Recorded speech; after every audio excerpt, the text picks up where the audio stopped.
teaching us to think, I do sort of wonder about some of the training that I've received. And actually, when I've been in various situations, I think my brain has tended towards thinking back to the training and going, oh, what were the tools they said? Was it this, and this? Like, rather than, thinking in a more... Yeah, well, that's the effect. Kind of taking your own initiative and kind of thinking, what would I do in this situation, based on a knowledge that you're not really provided in training. So you can't really rely on anything unless you've done specific studies yourself. Or is it just because I haven't embedded the knowledge that they've given me?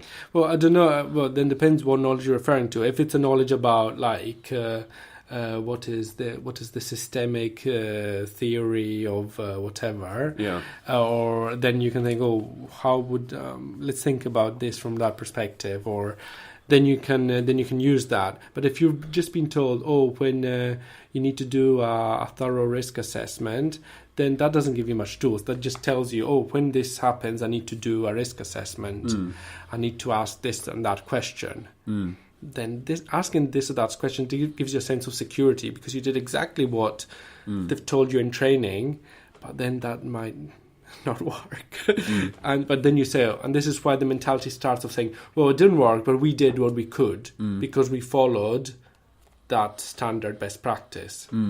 Because I think there needs to be acknowledgement that helping people is an art form, in a sense. That's kind of how I see it, is that, it exists in a kind of grey area, it's a bit mercurial, it's not like you do this and this and this. It's about how, the resources that you have within yourself, match up with the situation and the person that you're working with, and it's an art form in that sense, because it's an art form, because you're having to constantly react to yourself and... It depends on yourself, because I have my story, you have your stories. Our personal life affects the way we read into a situation, or the emotional impact that certain situations have on us. So then your way of working has to be different from anybody else's way of working, because you're a unique person. Not only the patient or the service user is a unique person, but it's a unique situation. And it's not just an art form, but as we said in the last episode, it's a political situation where your definition of what is happiness, what is recovery, there's different ideas of what people have, of what people should aspire to. So in that sense, the fact of dividing somebody's very angry with their car horn out there. Must be the system protesting. So dividing people in groups is a way to kind of make this very difficult, and to make people actively participant in this view of society, which then becomes very, very difficult to challenge, because people are not given any tool. Once you say, okay, well, this wasn't valid, people are kind of feel, I think, in an emptiness. So I noticed this when I challenge professionals on these points, and they've never received any really other type of treatment. They've no ability to think critically on their own. The professionals delivering the training? Professionals either delivering the training first, or other professionals that believe in a certain way of doing things, the way they've been told in training, and can't see another way. Once you say, well, look, that way that you've been told in training doesn't really work, they're left with nothing. Because they haven't been given a... Because they're kind of like, what do you mean they're left with nothing? They're kind of like, whoa. Well, I mean, if you don't do risk management... Then you're just you're just going to abandon the patient, and you're like, I'm not. There's another way, and there's just kind of a rejection, because people are never. This is so new that there might be different opinions that they don't know how to relate to that. So then that has to be taken into account as well. But this is the first thing they do. So dividing people into groups. Second strategy that I found happens a lot is the use of distractions. And ways of influencing your feelings about something. So let's say we're talking about something pretty controversial, and we're talking about compulsory treatment, or we're talking about monitoring people taking medication, are we talking about anything kind of that where you think, oh, should we do this? Should we not? It happened to me quite a few times that I'm like, okay, I don't really agree with this, but okay, I'll just wait for my moment so that I can ask a question about this.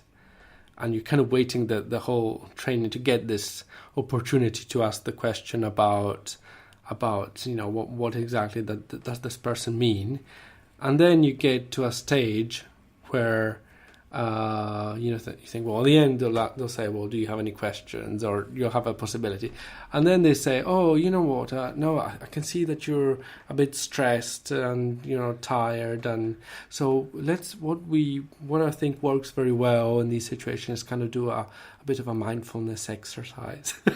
No, I'm not against mindfulness. Which, I mean, when you told me this, I actually found really shocking that this had happened in the first place, because you wouldn't think that would be. Yeah. They don't do it on I think on purpose to be for that. I think for that reason, but that's the reason that you've deduced from it. I think that subconsciously that's the reason. So there's as we discussed in the past, negative feelings are always considered a bad thing. Generally, that has to go away. So if you feel uneasy about something that is being discussed in training about a policy, that is a bad thing. You should feel fantastic about what you're discussing in training. And so the mindfulness is kind of a way of saying, let's let all of these negative thoughts go away. Yeah. And take a deep breath and concentrate. And do you still have a toenail? Yes, you do. I'm like, okay, but I don't want to distract myself from my negative feelings. I want to kind of make you part of my negative feelings a bit. I have to say that I haven't experienced that myself, so that's why I was particularly shocked when I'd heard that you'd experienced that. Yeah, let's say that in some I've seen this used in some services. In other services, I haven't. Okay. But generally,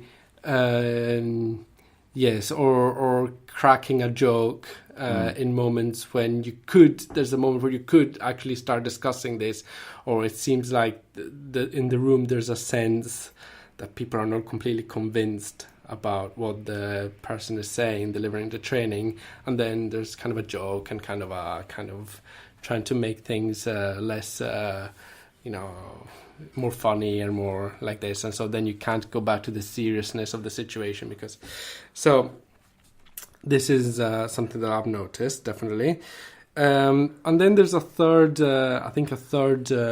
strategy that is used. So let's say that you are completely unfazed about all of this, which could happen in my case, for example. So I can see through all of this.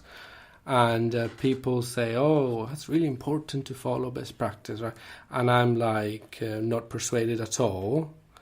And then you have two choices, I think.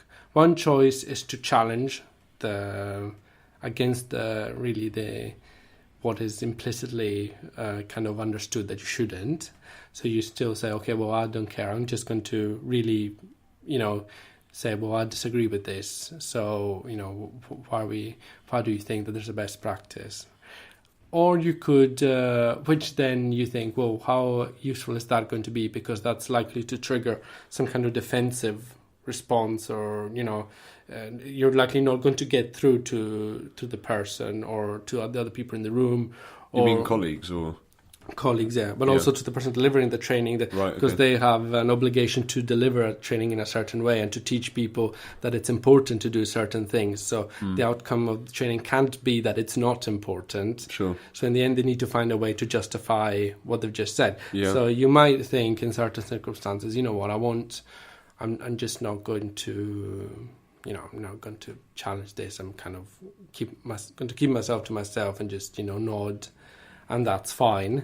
The problem with that is, as we discussed in when you're divided in groups, for example, so if you don't participate, if you don't offer suggestions as to why it's important to do something because you disagree that it's important to do it. Yeah, because you disagree, so you just don't say anything. What might happen is that then either on the spot, the person says, oh, you should participate more. It's more rare, I have to say, that happens. Or it could happen that after the training, you're told, oh, we would like you to participate more in training and offer your perspective and and you're like, well, I didn't, and you don't know how to answer. So you're saying, well, I didn't participate in training because I didn't agree with what the content of the training was, with the way it was framed. If you ask me, give me all the reasons why it's important to follow a prescriptive best practice, well, I don't think it's important. So in that scenario, would it be possible, for example, to to engage in the group and to think of reasons why it's good and reasons why it's bad? That way you could provoke debate within that training scenario. You could. That kind of is something that I always have the temptation to do. Yeah. You're doing something that is unwanted. For example, there was a safety training once that I did, and we were talking about why it's so important to have an alarm every time you go into a person's home and check what your exit routes are, and absolutely be aware of any possible weapons that are in the room, and constantly kind of get into this paranoid state, basically. And the question was, divide yourself into groups and think about all the ways that you can increase safety. And I said, okay, one of the ways in which we could make it more safe is not be suspicious about the person. And what was the response to that?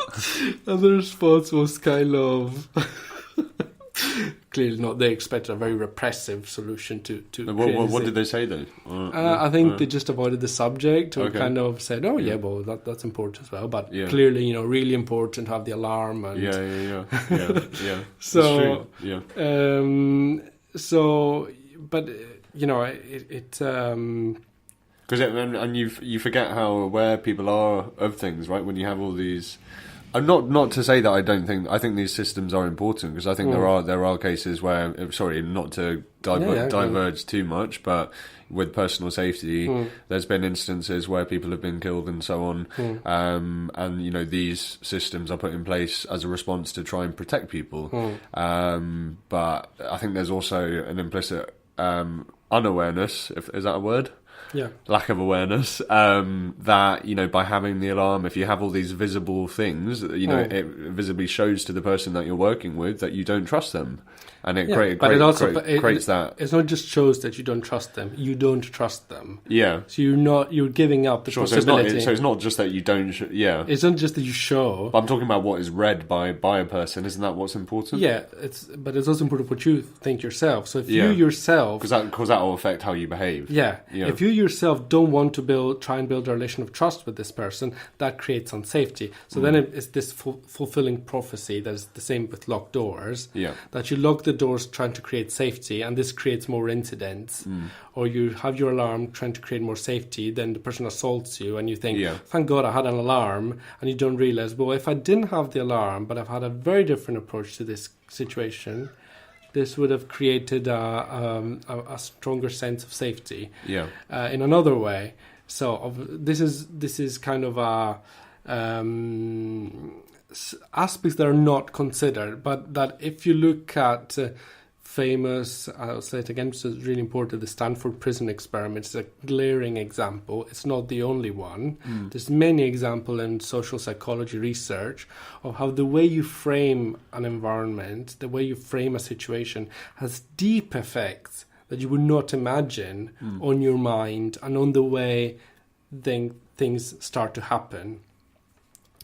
And I think, there's a bit of a, speaking about social psychology experiments, there's a bit of a Milgram effect. So it's another experiment that was done about people told to administer an electric shock to participants, which weren't, if they give wrong answers to a quiz, then these were not real participants really, but the person was not aware. And so the person would kind of scream as the electric current went up for every wrong question they gave. And in the end, there would be silence, which basically would indicate they've been killed. Yeah. And a lot of people in this experiment maybe said, oh, should I just go on? Because the person is not, and the experimenter would say, no, it's really important that you go on and do this, because this is how the experiment works. And they would go on until the person is dead. So when we're talking about training and the fact that somebody tells you there's a best practice, it's really important that you do it. This has a deep effect on people. And